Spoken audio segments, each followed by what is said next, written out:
Niger میں فوج نے اقتدار پر قبضہ کر لیا ہے۔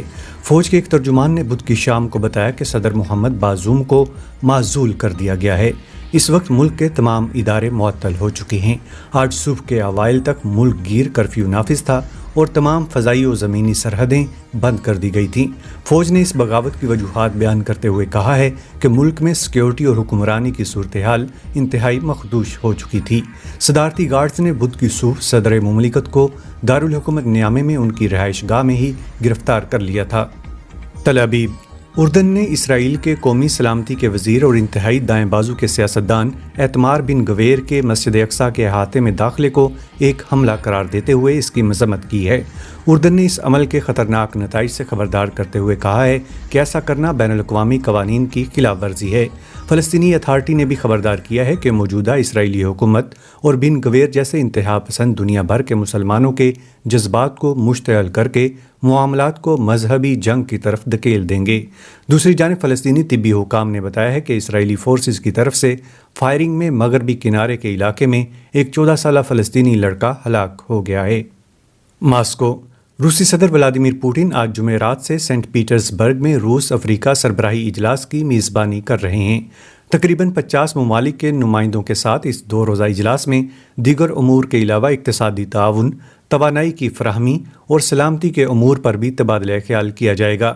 ایک اور موضوع بحیرہ اسود کی بندرگاہوں کے ذریعے یوکرینی اناج کی برآمد کا معاہدہ ہوگا، جس سے روس نے علیحدگی اختیار کر لی ہے۔ اس معاہدے کے خاتمے سے کئی افریقی ممالک کو اناج کی سپلائی بھی خطرے میں پڑ گئی ہے۔ برسلز: مغربی دفاعی اتحاد نیٹو نے بحیرہ اسود کے علاقے کی نگرانی بڑھانے کا اعلان کر دیا ہے۔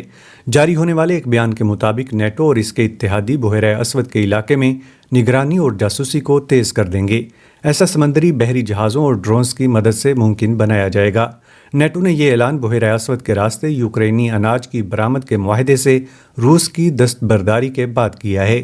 روس کا کہنا ہے کہ اگر روسی کھاد اور اناج کو بھی برآمد کرنے کی اجازت فراہم کی جائے تو ہی وہ اس معاہدے میں دوبارہ شامل ہوگا۔ نگرانی کے اس فیصلے پر عمل درآمد یوکرین نیٹو کونسل کے اجلاس کے بعد شروع ہوگا۔ اس کونسل کے قیام کا مقصد نیٹو اور یوکرین کے مابین تعاون کو بڑھانا ہے۔ تیونس سٹی: تیونس حکام کے مطابق انہوں نے رواں سال کے آغاز سے اب تک ملک کے ساحل پر ڈوب کر ہلاک ہونے والے تارکین وطن کی 900 سے زائد لاشیں برآمد کی ہیں۔ تیونس میں اتنے کم وقت میں تارکین وطن کی اتنی زیادہ ہلاکتیں پہلے کبھی دیکھنے میں نہیں آئیں۔ وزیر داخلہ کامل فیقی کے مطابق مرنے والوں میں سے صرف 303 تارکین وطن کی شناخت ممکن ہو سکی ہے۔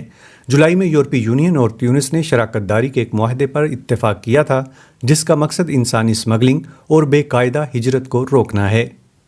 برلن: فلاحی تنظیم ریڈ کراس نے اعلان کیا ہے کہ وہ ممکنہ طور پر رواں سال یوکرین میں انسانی امداد کے لیے فنڈز میں کمی کر دے گی۔ بین الاقوامی committee of red cross ICRC کے ترجمان نے اس حوالے سے مزید تفصیلات فراہم نہیں کی ہیں۔ ان کا کہنا تھا کہ عالمی سطح پر ICRC کو مشکل مالی صورتحال کا سامنا ہے، تاہم کفایت شعاری کے تمام تر اقدامات کے باوجود رواں برس زیادہ تر رقم یوکرین ہی پہنچائی جائے گی۔ گزشتہ برس اس تنظیم نے یوکرین کو 435 ملین یورو فراہم کیے تھے۔